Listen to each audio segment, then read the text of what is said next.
आप सबको आशीष करे, परमेश्वर आप सबको बरकत दे।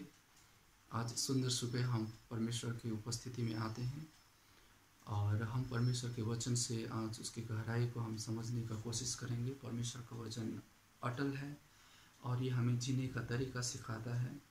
जब कभी भी हम निराश होते हैं, जब कभी भी हम हताश होते हैं, तो परमेश्वर का वचन हमें सही रास्ता दिखाता है।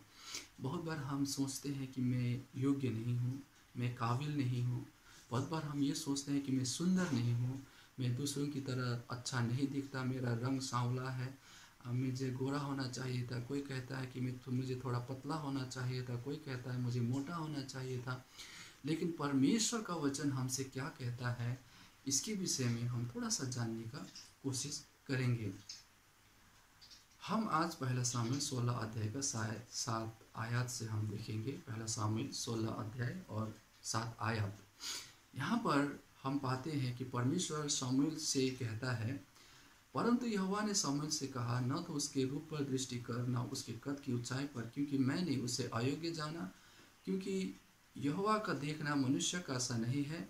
मनुष्य तो बाहर का रूप देखता है, परंतु यहोवा की दृष्टि मन पर रहती है। जब हम इस वचन के बैकग्राउंड में जाते हैं तो हम पाते हैं कि इज़राइल का राजा शाऊल था, जिसे परमेश्वर ने अयोग्य ठाना, क्योंकि उसने परमेश्वर के आज्ञा का उल्लंघन किया। जो परमेश्वर ने उसे आज्ञा दिया था उसे उसने अस्वीकार किया। फिर परमेश्वर सामुएल अगमवक्ता को कहता है कि तू जा और यिशै के पुत्रों में से एक को राजा होने के लिए अभिषेक कर।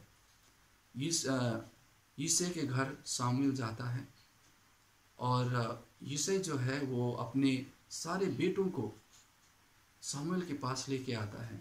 जब यिशै का पहला बेटा एलीआब सामुएल के पास आता है तो सामुएल सोचता है कि ये तो बहुत ही लंबा चौड़ा, बहुत ही सुंदर सुडौल एक जवान है, अवश्य ही परमेश्वर इस लड़के को ही राजा बनाएगा। लेकिन परमेश्वर जो है वो सामुएल से कहता है, परंतु यहोवा ने सामुएल से कहा, न तो उसके रूप पर दृष्टि कर और न उसके कद की ऊंचाई पर, क्योंकि मैंने उसे अयोग्य जाना। क्योंकि यहोवा का देखना मनुष्य का सा नहीं है। मनुष्य तो बाहर का रूप देखता है, परंतु यहोवा की दृष्टि मन पर रहती है। परमेश्वर ने एलीआब को अयोग्य जाना। फिर यिशै क्या करता है, अपने सारे बेटों को एक एक करके, उसके करीब 8 बेटे थे। एलीआब था, अबीनादाब था, सीमा, नथानिएल, रादेल, ओजेम और दाऊद था। उसने एक एक करके सारे बेटों को लाया, लेकिन दाऊद जो सबसे छोटा था उसे उसने सामुएल के पास नहीं लाया। दाऊद क्या कर रहा था, वो तो उसके पिता के भेड़ बकरियों को वो चरा रहा था। फिर सामुएल ने कहा, क्या तेरे इतने ही बेटे हैं? तो यिशै ने कहा कि एक बेटा और है जो भेड़ बकरियों को देख रहा है। तो हम यहाँ पाते हैं कि यिशै अपने छोटे बेटे को अयोग्य जाना। वो ये समझता था कि वो राजा होने के लायक नहीं है, वो तो छोटा है। फिर भी सामुएल ने कहा कि उसे बुला के लेके आओ। जब दाऊद सामुएल के पास आया तो परमेश्वर ने कहा कि यही है जिसे मैंने इज़राइल का राजा होने के लिए चुना है। और उसके बाद भी सामुएल जो है वो दाऊद को राजा होने के लिए अभिषिक्त करता है।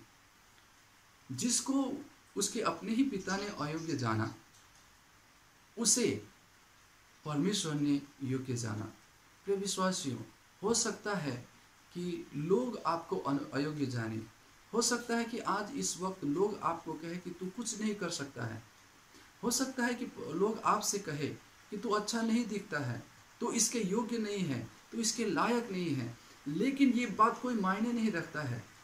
सबसे बड़ा बात यह है कि परमेश्वर आपके विषय में क्या सोचता है। लोग तो बाहरी चीज़ों को देखते हैं, लेकिन परमेश्वर आपके दिल को देखता है, आपके मन को देखता है। जब आप परमेश्वर के साथ रहते हैं, जब आपका संबंध परमेश्वर के साथ अच्छा है, तो अवश्य ही परमेश्वर आपको ऊंचाई की सीढ़ियों पर लेके चलेगा। अवश्य ही परमेश्वर आपको आशीष करेगा यदि आप परमेश्वर के साथ अच्छे संबंध में हैं। बहुत बार हम खुद को नीचा समझते हैं, अयोग्य समझते हैं, लेकिन परमेश्वर आपको योग्य समझता है। आज इस सुबह मैं आपसे यही कहना चाहता हूँ कि खुद को छोटा मत समझिए, खुद को अयोग्य मत समझिए, खुद को निकम्मा मत समझिए।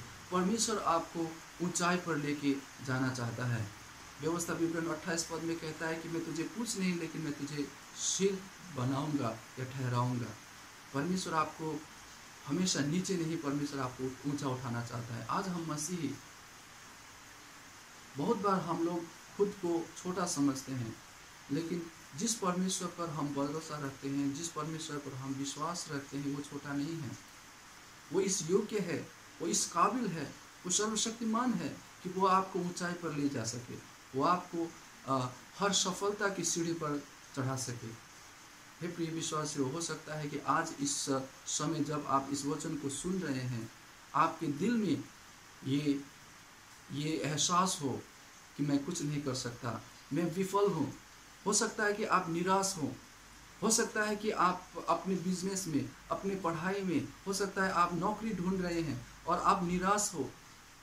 आपके पारिवारिक जीवन में, आपके व्यक्तिगत जीवन में हो सकता है बहुत सारे ऐसे भी हो जो इस जीवन से थक गए, अपने जीवन से निराश हो गए हैं और आत्महत्या की तरफ भी सोच रहे होंगे।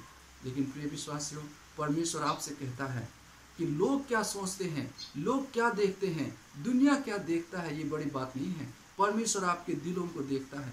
प्रिय विश्वासियों, परमेश्वर के सामने आइए। जो भी परमेश्वर के सामने आता है, परमेश्वर से कभी भी नहीं छोड़ता है, परमेश्वर से कभी भी नहीं त्यागता है। परमेश्वर आपके साथ में हमेशा बना रहेगा। परमेश्वर इस वचन पर आशीष करे। परमेश्वर आप सब